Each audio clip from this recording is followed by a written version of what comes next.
आओ मेरे नबी पाक के दरवाजे पे। मेरे हबीब ने फरमाया जिस बीबी में 4 खूबियां हो। कितनी हो जी? ये आपने दुआ करनी, अल्लाह करे मेरी बेटी में 4 खूबियां आ जाए, अल्लाह करे मेरी बहन में 4 खूबियां आ जाए, अल्लाह करे हमारी घर की मस्तूरात में, ऊंचा आमीन कहिए, सब में 4 खूबियां, अल्लाह करे भर जाए 4 खूबियां। मेरे हबीब ने फरमाया जो बीबी जरूरियात दीन का इल्म जानती हो, दूसरी खूबी उस बीबी के अंदर ये हो कि वो बीबी अपने खामन को राजी करने वाली हो, तीसरा फरमाया उस बीबी में खूबी ये हो कि अल्लाह के मुहर्रमात का ख्याल रखती हो, हराम में ना पड़ती हो, चौथा फरमाया पर्दे की पाबंद हो।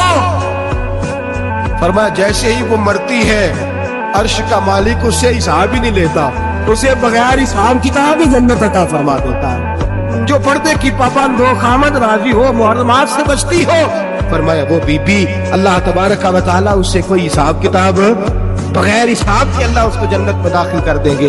रब हिसाब नहीं पूछेगा। अल्लाह करे मेरी बेटी भी बगैर हिसाब जन्नत जाए, माए बहन बीवियां बगैर हिसाब जन्नत में जाए।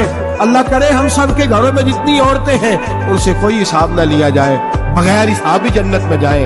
फिर उन्हें पर्दे का पाबंद करो, फिर उन्हें शौहर की ताजीम सिखाओ, फिर उन्हें हराम से बचना सिखाओ, फिर उन्हें रसूलुल्लाह सल्लल्लाहु अलैहि वसल्लम की बेटी का उस्वा नूर सिखाओ, फिर उन्हें हजरत आयशा की सीरत पढ़ाओ, फिर हजरत खदीजतुल कुबरा का तरीका बतलाओ, फिर उन्हें रसूलुल्लाह की कनीज़ाएं बनाओ।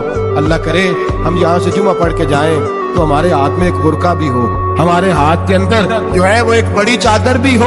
अम्मा को कहे अम्मा ये चादर रख, इससे नकाब ओढ़ के निकलना। अल्लाह करे चौधरी साहब सरपंच साहब की पंचायत में कोई ऐसा मुकदमा भी आए जो आके कहे मैं बीवी नहीं रख सकता, ये पर्दा नहीं करती, ये कहीं मुझे भी अजाब में मुब्तला ना करे। अल्लाह करे शौहर इस तरह का गैरतमंद बने, वो कहे खबरदार खबरदार, अगर तू दरवाजे से निकली